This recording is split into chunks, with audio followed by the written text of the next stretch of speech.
So we're in Longside Gallery, Yorkshire Sculpture Park, where you're currently constructing Untitled 155. And this is made of which kind of wood is this piece? I believe this is Iroko, which is African hardwood. And originally it was used as flooring materials, parquet flooring. I have 10,000 pieces available, but it will be somewhere between 9,000 and 10,000. I can't say exactly at the moment, but between 9 and 10,000 will be in the exhibition. And that's designed particularly for this space, isn't it? Specifically for this space, yeah. Based on the proportions of the gallery, yeah, and the amount of material that I want to use. And how is it that you began to work in this way? I mean, none of the pieces are fixed, are they? It's a very delicate structure. Mm-hmm. And well, it's not easy to answer that question. There's no short answer to that question. Okay. But basically, it's an extension of work that I was developing when I was a student. Okay. So, on and off, more on than off, I've been working, not in this particular, with this particular technique, but working with found or acquired materials in a kind of transient or temporary nature for quite a while now. Originally, I suppose the reason why I started working with temporary or transient structures was I was fortunate enough to spend some time in Milan, and I used to visit the Sforzesca castle where Michelangelo's Rondanini Pieta exists, and I spent a lot of time looking at this Pieta, and at that time, this was like 20 years ago, at that time I felt that this was the most outstanding piece of fine art in the world. You know, I was still a student at the time, and I thought, well, this work deserves to be preserved for all time. So how can we preserve this for all time? And I thought, well, what is all time? You know, to the end of time. So the end of time for us on planet Earth is in about 4.5 billion years time. So how do we preserve the Rondanini Pieta so that it lasts for that long and for longer after the world has been singed by our sun going supernova? And I thought, well, the only way to preserve the Rondanini Pieta would be to put it in a spaceship and send it off into outer space, and then it would escape being burnt along with everything else in 4.5 billion years time. So that's obviously a kind of ridiculous end. You know, that train of thought ends up in a very ridiculous place. So obviously we can't preserve the Rondanini Pieta for all time, and that's at that time I believe the greatest work of art in existence. So if we can't preserve the greatest work of art in existence for all time, then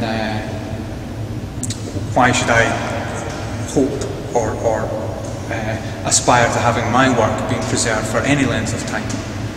And so then I very quickly realised that, you know, preserving something for posterity or for eternity is not the main issue for an artist.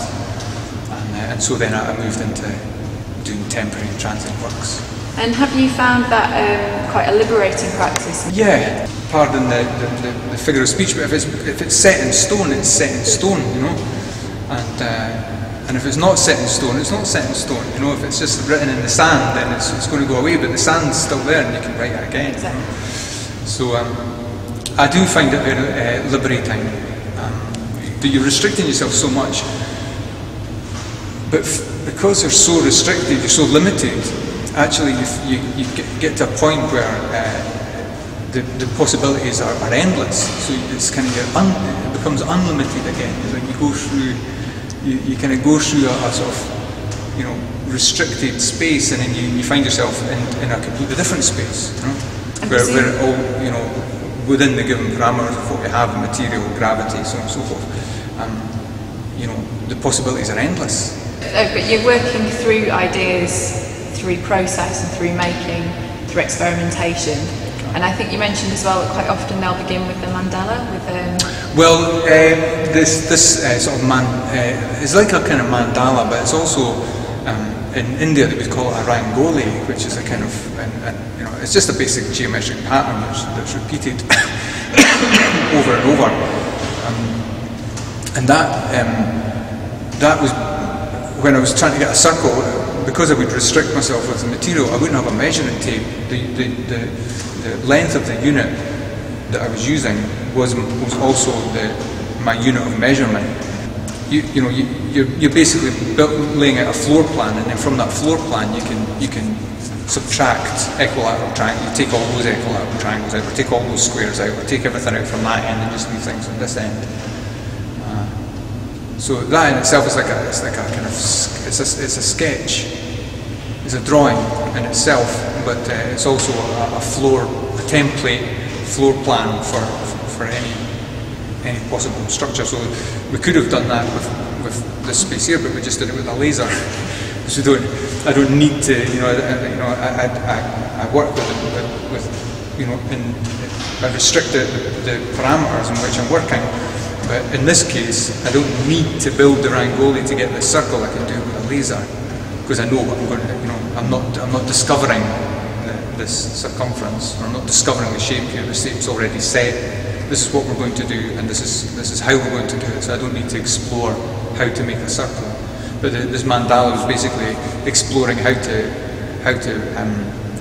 make compositions or forms based on a unit of measurement.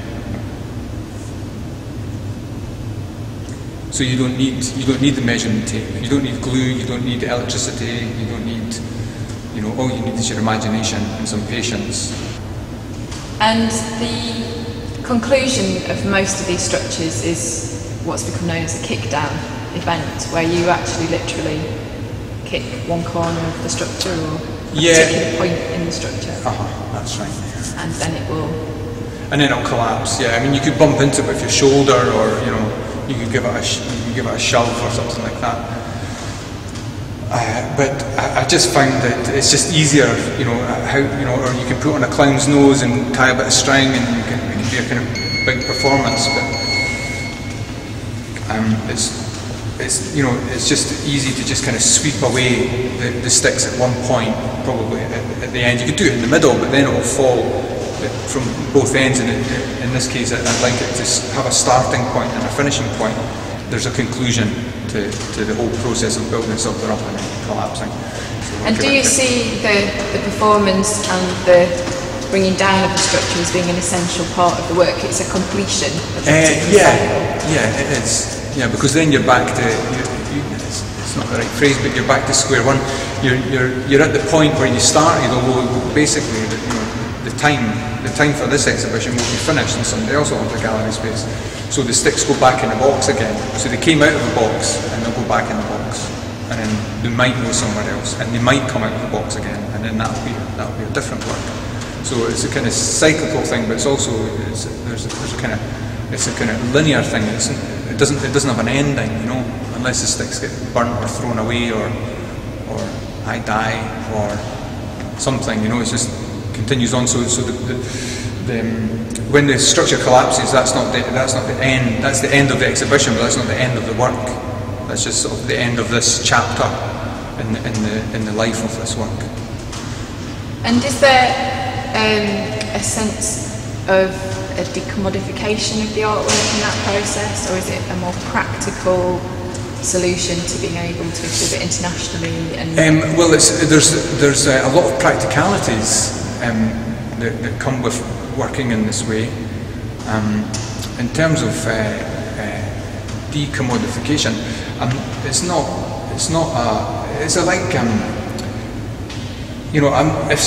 I'm not against somebody coming along and saying, I'd like to buy this artwork, isn't it wonderful, I'd like to own this artwork. But it's a bit like if you go to the theatre, you can't own the play. You can own a copy of the script, or you can own a brochure that outlines all the main characters or whatever. But you don't own the play. The play is the play, And in that case, I see this work a bit like that, So it's not for somebody to own, It's about the experience. It's for people to experience. You know, I mean, I think a lot of contemporary art, although you know maybe people would disagree with me here, but I think a lot of contemporary art is about. It was not about theatre, but it's theatrical. You know? It's really theatre. It's no longer visual art. It's called visual art, but you know, there's an awful lot of theatre involved, like what you're walking through a film set, or you're walking through a stage setup, or you're viewing a performance, you know. So, I mean, yeah. So the visitors are participating within an ongoing process. But the people who are here will have experienced something, and the people that weren't here will not have experienced something. So the people that went to a play about, you know, a tragedy or a comedy or whatever, they'll carry the additional emotional experience that they got from that play with them. So they'll feel happy or they'll feel sad in the future. And the people that didn't go to that play can only hear about, oh, you should have went to that play, it was really funny, or oh, you should have went to that play, it was really sad. And they'll miss that. And recently you made a film in Iwate in Japan because you were there when the earthquake and tsunami hit, and you went to Iwate with your wife to find people who were missing or to make contact with people. That's right. But you're very clear that you don't want a direct connection to be made through that lived experience necessarily. Well, people can. We went to the coast in Iwate. We weren't in the tsunami itself. We were there when the earthquake happened, and we experienced the earthquake. Yeah, we wanted to go to the coast to make sure that friends and our friends' families were okay. And that's an important event in itself in my life as an artist. And people can make that connection. Oh, he was in the tsunami, so therefore this is like a tsunami. They can make that connection, but they're just completely wrong. You know, that's not why I'm doing that. But if people want to make that association, then they can do. But do you see a parallel, perhaps, in the notion of something that we take for granted, or we've got used to existing one day and then not the next? Is there a parallel with that experience? Well, definitely. I mean, that is something that definitely happened in Japan at that time. You know, 1 minute everything was fine, and then 15 minutes later everything wasn't fine. But in Japan, people are more aware of that in general, not specifically because of what happened in this particular event, but just in general. You know, volcanoes erupting, earthquakes, tsunamis. It's much more. It's much more part of the fabric of experience in Japan, or in many other, but not just in Japan, in other parts of the world, which is not so much here, you could say. Yeah. So then, yeah. So in that case, this particular work is one of its points of focus is to try and get people to think about these aspects of human existence that are not really not dwelt upon so much, because understandably not dwelt upon so much in the UK, for example, or in Europe. Because definitely an essential beauty of this work is its fragility, its inherent vulnerability, and the fact that it won't be around forever, which is it's quite metaphorical in some ways. I know you don't deliberately make that. It's an exercise in form and exploration of structure and material, but it's quite an interesting. Yeah, well, that's just another area. Principally, I'm interested, as an artist, as a trained artist who went through art school and thinks about form and space and structure and time and stuff like that. It's a formal exploration of contemporary sculptural principles. But at the same time, I'm fully aware that it's not just about that. It's not just, isn't this a lovely form, or the formal properties of the physicality of this work are not the only thing about this work. There is other, people have to respond to the work, not just because it's a material in space, you know. Another piece in the exhibition which very perfectly illustrates that is the maquette for the end of the world. How do you make a sculpture about the end of the world? You know, well, the world's round, and the sun's going to go supernova, so the world is going to be kind of scorched. And in this case, I'm just using offcuts from these sticks because they're not black, but they have this kind of earthy brown colour, and there's bits of this and bits of still some sort of history marks of the Park of Florence' previous existence. So that will create not a dead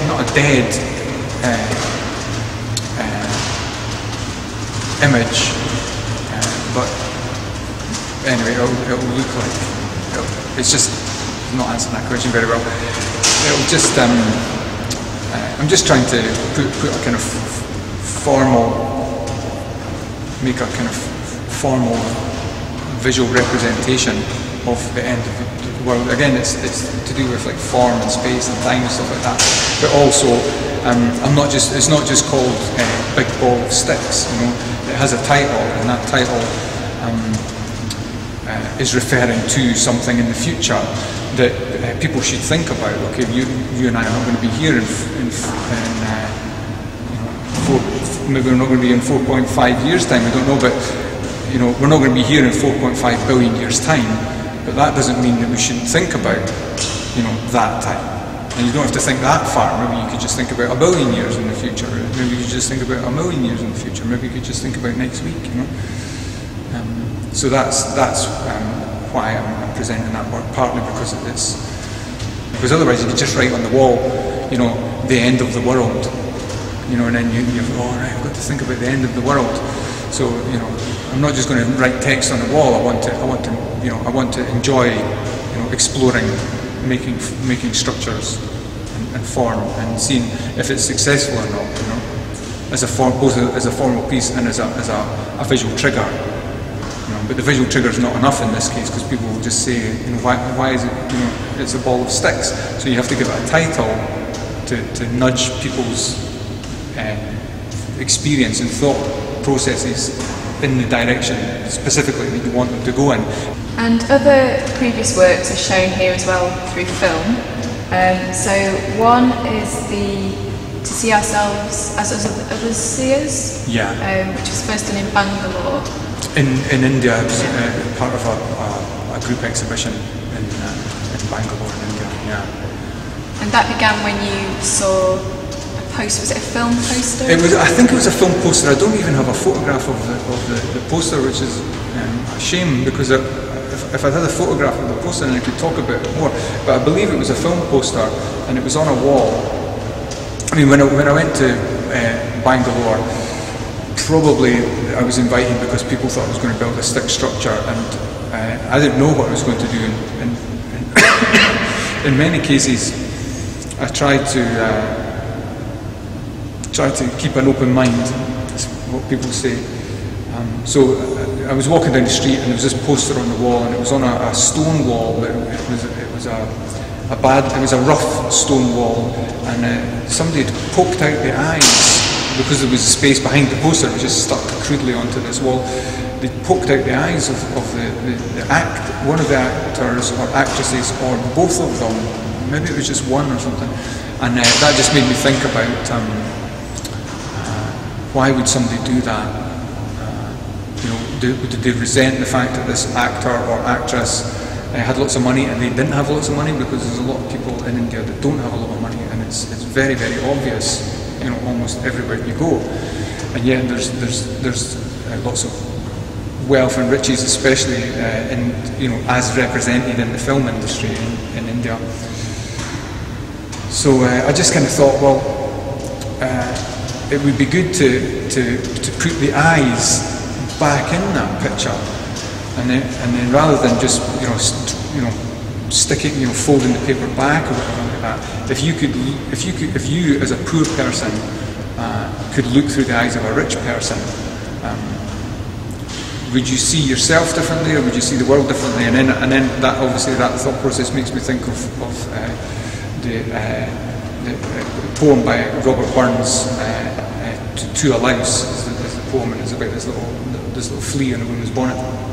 And there's a line near the end of that poem that says,